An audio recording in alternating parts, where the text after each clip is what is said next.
আসসালামু আলাইকুম ওয়া রাহমাতুল্লাহি ওয়া বারাকাতুহু। প্রিয় ভিউয়ার্স, আশা করি সবাই ভালো আছেন। আজকে যে বিষয়টি নিয়ে আলোচনা করব সেই বিষয়টি হচ্ছে নামজারি পদ্ধতি বাতিল। তাহলে নামজারি কি পুনরায় আবার করতে হবে? আর যারা এখনো পর্যন্ত নামজারি করেন নাই তারাই বা কি করবেন? সেই বিষয়টি নিয়ে বিস্তারিতভাবে আলোচনা করব। তাই ভিডিওটি না টেনে সম্পূর্ণ ভিডিওটি দেখার জন্য অনুরোধ রইল।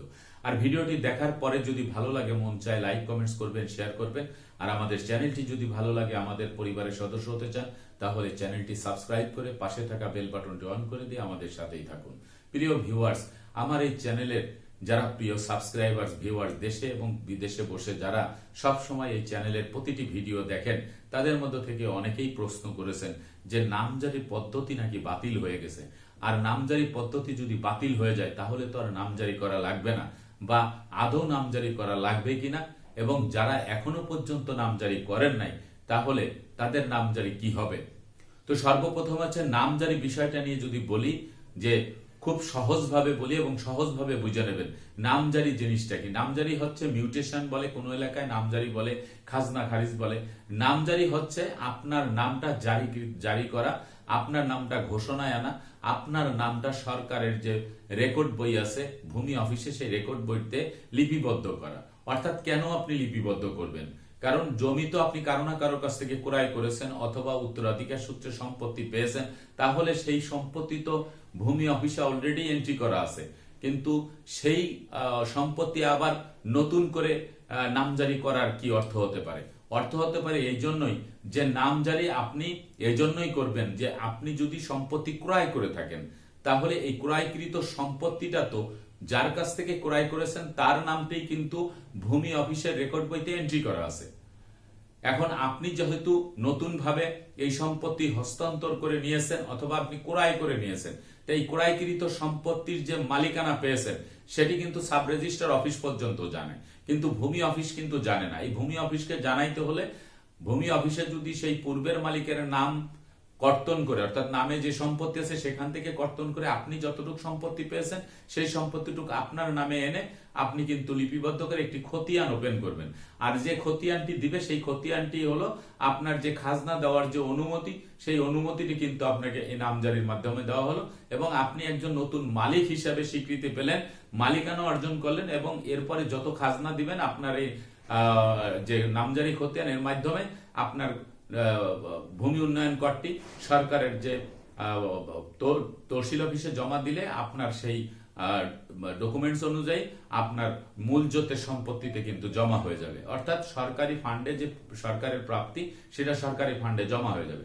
আর যদি আপনি নামজারি না করেন তাহলে পূর্বের মালিকের নামে সেই খাজনাটি জমা হয়ে যাবে। আপনি খাজনা দিতে পারবেন কিন্তু সেই খাজনাটি পূর্বের মালিকের নামে চলে যাবে, কারণ ভূমি অফিসে আপনার নামটি নাই। এই নামটি লিপিবদ্ধ করতে হবে। উত্তরাধিকার সম্পত্তি ঠিক একইভাবেই, যে উত্তরাধিকার সূত্রে যে সম্পত্তিটি আপনি পাবেন সেই সম্পত্তিটি যখন আপোষ বন্টননামা দলিল করে নিজের নামে যখন আপনি একখণ্ড জমি পেয়ে যাবেন, সেই যতটুকু পরিমাণ সম্পত্তি পাবেন সেই সম্পত্তির কাগজপত্র বা দলিল দিয়ে আপনি নামজারি করে নেবেন। তাহলে ভূমি অফিস থেকেও কিন্তু পৈতৃক সূত্রে যে অবিভক্ত সম্পত্তি ছিল সেই সম্পত্তি যে বিভক্ত হয়ে গেছে, সেই বিভক্ত সম্পত্তির আপনি একটি অংশের মালিকানা পেয়েছেন, সেই হিসাবে আপনি যতটুকু সম্পত্তির মালিকানা পেয়েছেন ততটুকু রেকর্ড বইতে লিখে আপনাকে একটি খতিয়ান ওপেন করে দেবে। এরপর থেকে আপনি হচ্ছেন প্রকৃত মালিক।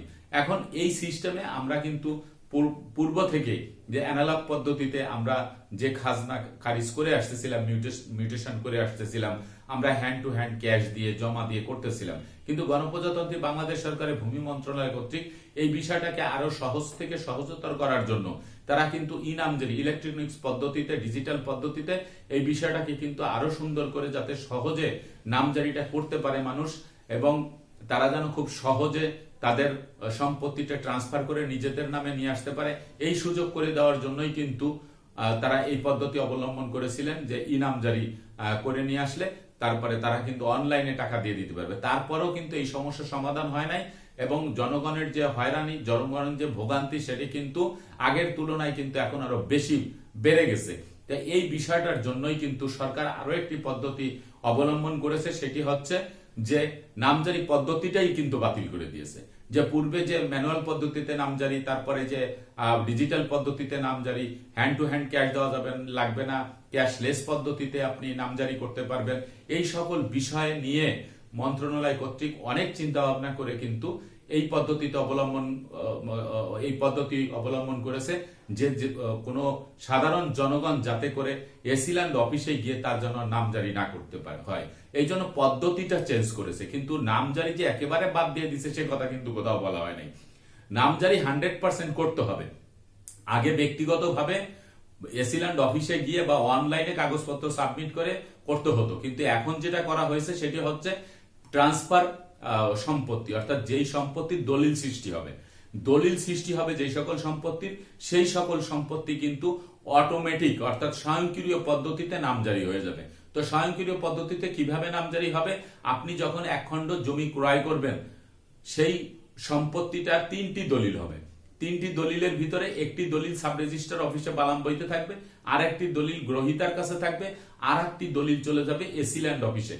তো এসিল্যান্ড অফিসের কাছে কিন্তু একটি দলিল থাকবে, এবং দুই মন্ত্রণালয়ের সাব রেজিস্ট্রার এবং ভূমি অফিস, এই দুই মন্ত্রণালয়ের মধ্যবর্তী স্থানে যে ডিজিটাল প্ল্যাটফর্ম সৃষ্টি হচ্ছে, এই ডিজিটাল প্ল্যাটফর্মে সাব রেজিস্ট্রারও কিন্তু দেখতে পারবে যে ডাটাবেজে ঢুকে যে ভূমি অফিসে যে জমিটা আজকে রেজিস্ট্রি হচ্ছে সেই জমির কোনো রেকর্ড খতিয়ান বা নামজারি কোনো কিছুতে ত্রুটি আছে কিনা, যে মালিক বিক্রি করতেছে তার সকল ডকুমেন্টস ঠিক আছে কিনা, ঠিক থাকলে তিনি রেজিস্ট্রি করে দেবেন। তাই রেজিস্ট্রি করে দিলে এই যে দলিলটি হলো, এর একটা দলিল যখন এসিল্যান্ড অফিসে চলে যাবে, এইখানে কিন্তু আপনার ডাইরেক্ট আপনার নামজারির যে সমস্ত শর্তাবলী আছে সকল কিছু কিন্তু এই জমি রেজিস্ট্রি করার সাথে সাথে একসাথে কিন্তু পূরণ করার কথা বলা হয়েছে। তো এই বিষয়টি আজকে থেকে না, 2023 সালে মন্ত্রী পরিষদের সচিব আনোয়ার সাহেব যখন ছিল তখনই কিন্তু এটা ডিক্লেয়ার দিছে, এবং 17টি উপজেলায় এই কার্যক্রম পরীক্ষামূলক চলতেছিল।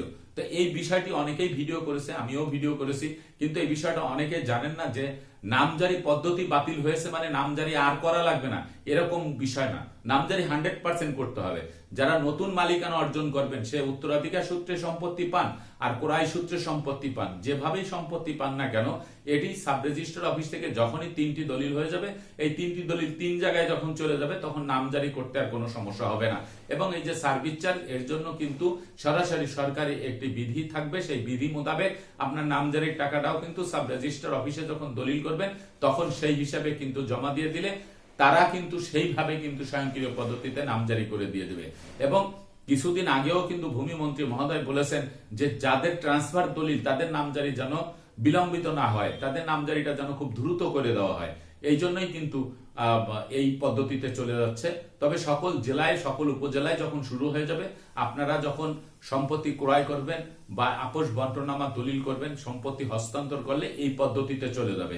এই পদ্ধতিটা আগে ছিল না বিধায় এটা বলা হয়েছে যে নাম জারির পদ্ধতি বাতিল হয়ে গেছে। আগে যে পদ্ধতি ছিল সেই পদ্ধতি বাতিল হয়ে নতুন যে পদ্ধতি শুরু হয়েছে সেটি হচ্ছে জমি ক্রয় করলে আপনার 3টি দলিল লাগবে, এবং সকল উপজেলায় এখনো পর্যন্ত শুরু হয় নাই।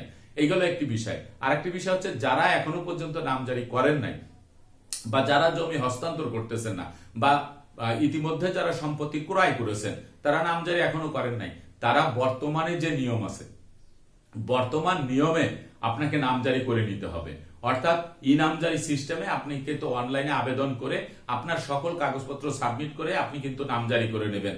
আপনার এই নতুন পদ্ধতিতে নামজারি কবে আসবে সেই অপেক্ষায় না থেকে আপনার সম্পত্তি, যেহেতু আপনি বাটোয়ারা মামলা দিয়ে সম্পত্তি আদালতের জাজমেন্ট পেয়েছেন, উত্তরাধিকার সূত্রে পাওয়া সম্পত্তি আপোষ বন্টনামা করে সেই দলিল আপনার কাছে আছে, আপনি সম্পত্তি ক্রয় করেছেন সেই দলিল আপনার কাছে আছে, কিন্তু আপনি এখনো পর্যন্ত নামজারি করেন নাই। কিন্তু আপনি বিলম্ব না করে, আপনি কালক্ষেপণ না করে আপনার যে সকল কাগজপত্র আছে সেই সকল কাগজপত্র দিয়ে আপনি ই নামজারি করে নেবেন, এটাই হচ্ছে নিয়ম। কিন্তু যেই সম্পত্তি এখন নতুন বেচা বিক্রি হবে, সাব রেজিস্ট্রার অফিস থেকে দলিল হবে, সেই সকল ব্যক্তিদের জন্য এই পদ্ধতি পরিবর্তন বা পদ্ধতি বাতিল হয়েছে। নতুন পদ্ধতিতে আপনার স্বয়ংক্রিয় পদ্ধতিতে অটোমেটিক অর্থাৎ নামজারি হয়ে যাবে, এই সিস্টেম সরকার চালু করেছে। এই জন্যই বলা হয়েছে যে নামজারি পদ্ধতি বাতিল, কিন্তু নামজারি বাতিল হয় নাই।